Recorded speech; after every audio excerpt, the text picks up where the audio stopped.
you are hitting the road this weekend, or maybe you use the Broadway Curve, you do need to expect some new lane closures coming for you, with some in place for the next 2 months. It already feels a little bit like a maze when you're driving through this spot, and according to 12 News journalist Justin Pizzera, it's going to feel even more that way. Justin, what's happening?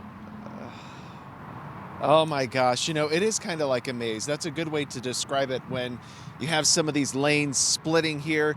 It is going to be a little bit more frustrating, even if you don't have to take one of these exits that's going to be shut down. Just the backup alone can be pretty frustrating. And that's one of the reasons why ADOT says that this project is so essential in the first place, is because just the amount of traffic that is going through the area. Okay, so here's what you can expect starting this weekend, specifically tonight. The eastbound off-ramp at Baseline will be closed for about 2 months. That closure starts again at 10 o'clock tonight. So if you need to get off on Baseline, you're going to want to use Elliott Road right now, and then you can follow those detour signs. If you take the 10 to the eastbound US 60, that off-ramp is going to be closed at Diablo Stadium. It's kind of off there to the right. You kind of loop around. You can see the mall out there in the distance. That's going to be closed just for the weekend. So if you need to take the US 60 eastbound from the 10, you're going to want to make sure that you're in that far left lane and take that single HOV lane to dump you onto the 60. So when this whole project is done, though, it is supposed to improve the traffic flow in this area.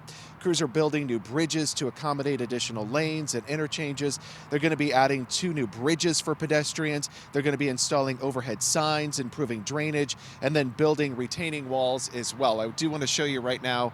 This is one of those pedestrian bridges going over I-10. It's still not done yet, but crews are making pretty good progress right here. So the price tag for this whole project, about $832 million. That is including advertising for this project. There's actually a billboard right above us. It's telling folks about those closures and to log on to the website to get more information. This whole thing is expected to be done later this year, so late 2024, so just a few more months of just trying to make your way through this Broadway Curve. We're live at the Broadway Curve. I'm Justin Pizzera, 12 News Today in AZ.